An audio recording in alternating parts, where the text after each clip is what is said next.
we're going to leverage one of the most common trig identities that we have, and that's the Pythagorean trig identity. And that's the one that relates sine squareds to cosine squareds, right? That one we use all the time. Anytime you see a sine squared in the back of your mind, you're thinking, okay, if I want to, I can convert that to cosine squareds and vice versa, okay?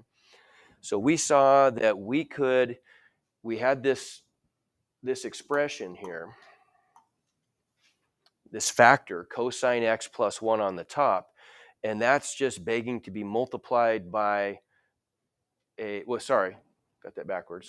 We saw this expression, cosine x minus 1, our denominator, and that's just begging to be multiplied by its conjugate to create a cosine squared minus 1, right? Which fits with our Pythagorean identity.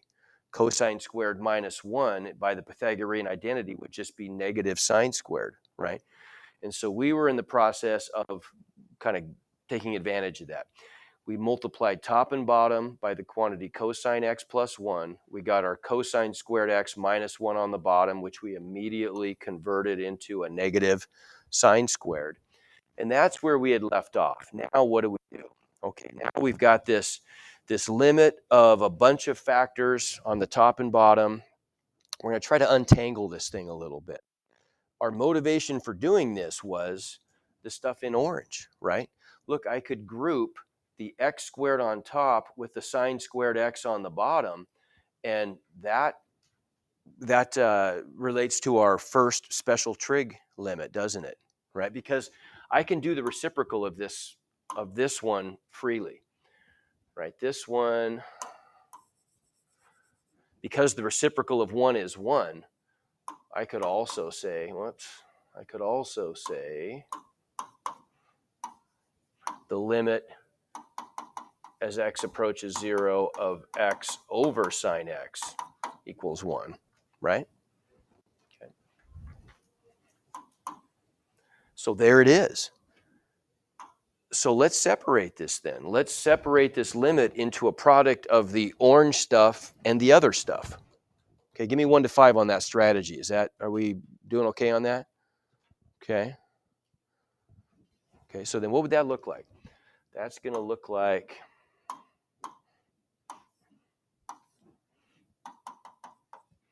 we've got our orange stuff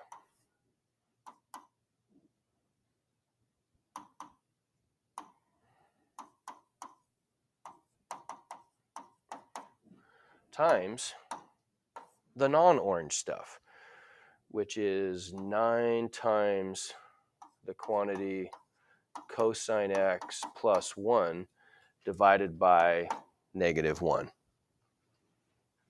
Okay. So then we could separate that into 2 separate limits.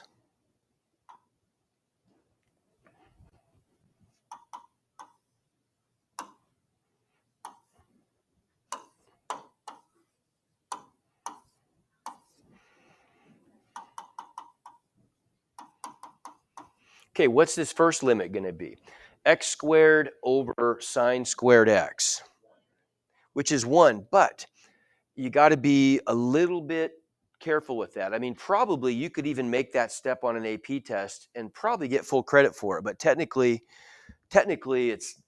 that's not a known form, right? Because we don't have the limit of x squared over sine x squared as x squared goes to 0, right? Remember, there's easily confusable, but we know that sine squared x is equal to the quantity sine x squared. It's not equal to sine of the quantity x squared, right? And so this really doesn't match our standard form where we've got limit of theta over sine theta as theta approaches 0, right? You're right, and I think you see why it's going to be 1. But really what I would have to do is take advantage of a little property of exponents. How could I simplify a squared over b squared? How could I rewrite that? A over b quantity squared, right? Okay, give me thumbs on that. Does that make sense? Okay. So if I do that here, I could write this as the quantity x over sine x squared right? And we know, do I have this? Yeah, right here. Look at this property. The limit of f of x to the n as x approaches c is equal to the limit of f of x as x approaches c to the n, right? That's an important property. If I'm taking the limit of a function to an exponent, I can essentially pull that exponent outside of the limit, right? So if I apply that here, and I'll kind of color code this, so that's,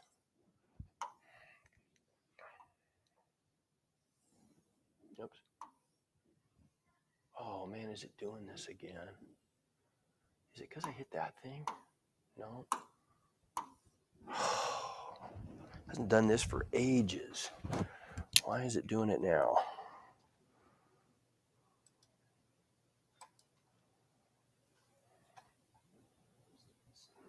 Yeah, I gotta restart this thing. Back in business.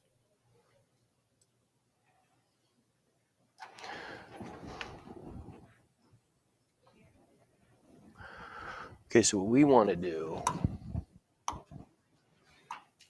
we want to apply that here.